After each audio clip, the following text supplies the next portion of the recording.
Ok, hello, écoute, finalement je fais une petite vidéo sur le dessertissage. Je sais pas si ce mot existe, mais en tout cas l'idée, ça reflète assez bien l'idée. Donc c'est-à-dire comment faire quand on se retrouve avec soit un bijou qu'il faut réparer et donc du coup qu'il va potentiellement falloir souder ou ressouder et donc on va devoir enlever la pierre ou les pierres potentielles qu'il y a dessus. Je m'intéresserai que, donc j'ai pris l'exemple de ça, d'une pierre assez simple avec un serti assez basique, parce que je suis pas très à même, je pense, de pouvoir prodiguer des conseils sur des sertissages un petit peu plus compliqués. Peut-être que je pourrais me tenter si l'occasion se présentait avec le serti griffe, mais sinon après je m'avancerai pas plus que ça. Je devais aussi faire une vidéo sur le chalumeau, ça arrive. Il y a le chat en arrière-plan là qui commence à chouiner. Tout va bien. Et donc voilà, la vidéo sur le chalumeau arrivera incessamment sous peu, mais là pour l'instant je m'occupe du dessertissage, pardon. Donc comment ça se passe?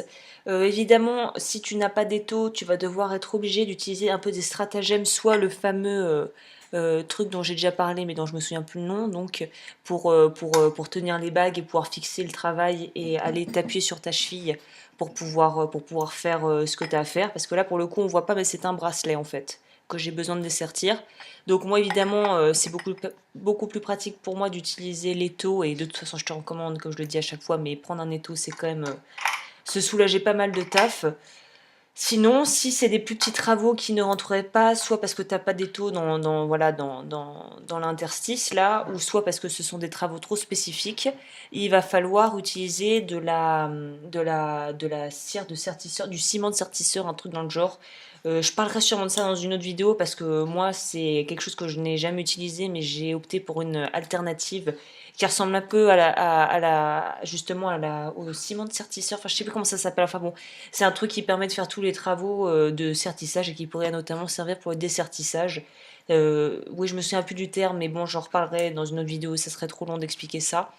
Mais donc voilà, pour faire simple, si je devais résumer comment dessertir ce bracelet, ou voilà, avec un serti très très basique, j'opterais pour l'étau. Si t'as pas d'étau, tu prends ça et tu te mets directement à la cheville, donc ici. Et sinon, bon bah moi je vais continuer mon travail avec ça. Donc je me suis chargée de bien le mettre, tout est bien lissé, tout est bien bloqué. Donc là en fait ça va être aussi un peu un petit... Enfin j'ai appris toute seule en fait, je sais pas s'il y a une vraie méthode, un vrai protocole à suivre, mais je vais te montrer la méthode que j'ai trouvée qui est enfin validée et approuvée et qui est relativement simple. Là par contre tout va se jouer avec les outils nécessaires. En fait, encore une fois, c'est un petit peu au gré de mes pérégrinations, la pérégrination chez mon magasin de bricolage où je me suis retrouvée avec parfois trouver des kits ou des trucs. Ça, c'est un tout petit tournevis en fait, un tournevis plat qui est minuscule. Et pour ce genre de travaux, en fait, plus tu arriveras à trouver un petit tournevis, des petits tournevis, le mieux ce sera. Qui soit plat évidemment, et en fait, ce qui va permettre de pouvoir aller décoller entre guillemets la bande de métal fin, parce que là c'est de l'argent fin que j'ai utilisé pour faire le sertissage. Et donc en fait le but de la manœuvre va être de trouver un angle d'attaque pour pouvoir décoller entre guillemets donc la bande de métal qui était rabattue et faire ça tout le long. Et en gros le plus chiant dans l'histoire là, ça va être le gros challenge va être de pouvoir justement décoller, trouver déjà le meilleur spot pour pouvoir attaquer et ensuite s'attaquer au contour tout autour et ensuite pouvoir sortir la pierre sans souci. Donc là pour le coup moi pareil j'ai dû éteindre la lumière sinon le retour est dégueulasse dans la webcam. Donc pour le coup j'ai pas vraiment étudié le truc au préalable donc on va peut-être en profiter que ça tourne un petit peu. Alors voilà, alors je pense moi pour le coup, je peux pas te faire de zoom donc tu peux pas voir. Je vais bloquer mon étau. Alors en fait, moi j'ai opté pour le coin où en fait il y a là, j'ai fait la sertissure. Je sais pas pourquoi je veux utiliser ce terme qui je crois n'existe pas, mais là en fait où j'ai soudé la bande d'argent donc au préalable avant de le poser sur ta base, quand il faut faire la première soudure entre guillemets de la bande d'argent fin, Là, moi, je sais que je l'ai caché, en fait, je l'avais caché derrière voilà, les têtes de mort que j'avais moulées.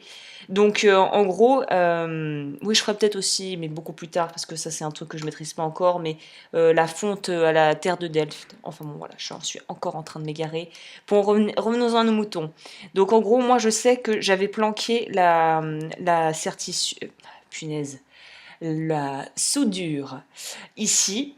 Et donc je sais que là c'est le point entre guillemets qui sera plus facile, plus malléable et plus facile à décoller.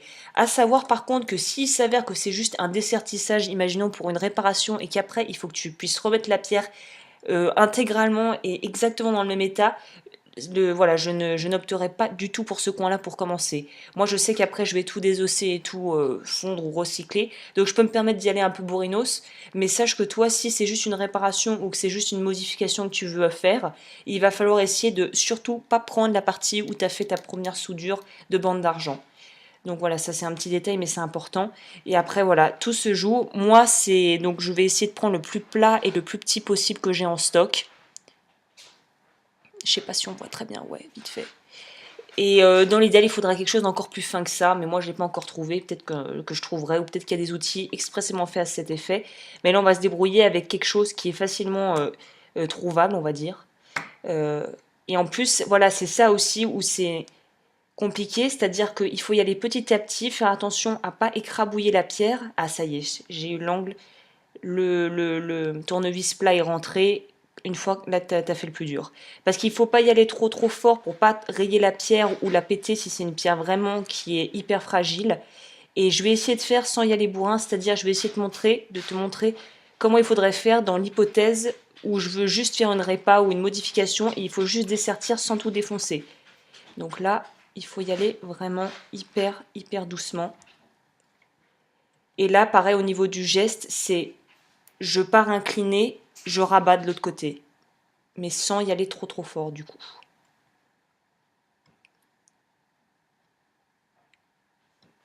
Le plus t'es précis, le mieux c'est. Et je me suis un peu perdue dans ce que je disais, mais normalement, si t'as hyper bien fait le sertissage, ou que quelqu'un a hyper bien fait le sertissage et que tu dois réparer, et ben ça doit être super galère à enlever parce que au final, le fait que ça soit super galère à enlever veut dire que la personne ou toi ont fait le travail correctement. Désolée pour le chat en arrière-plan qui pleure.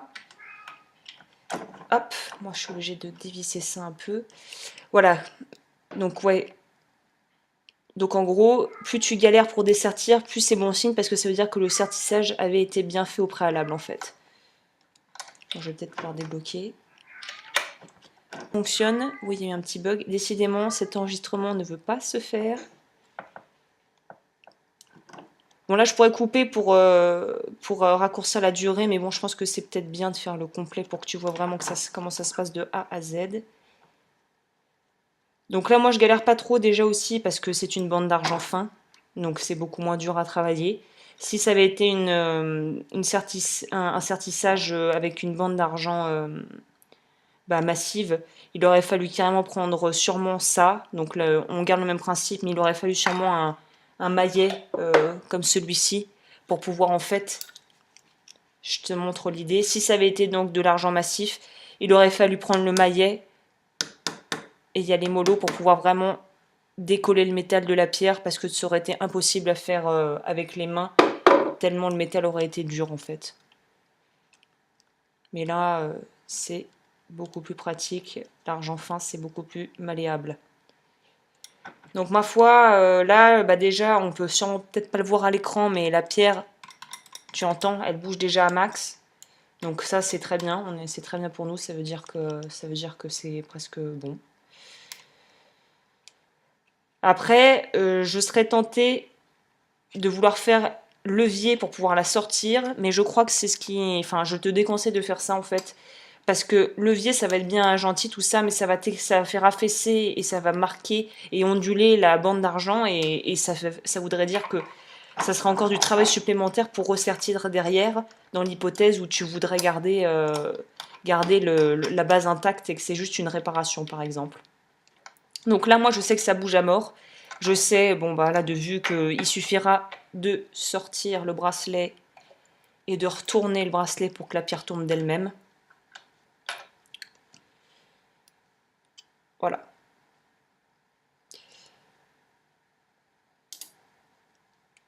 Et voilà, au résultat, si on n'a pas trop fait de dégâts, les contours sont pas amochés.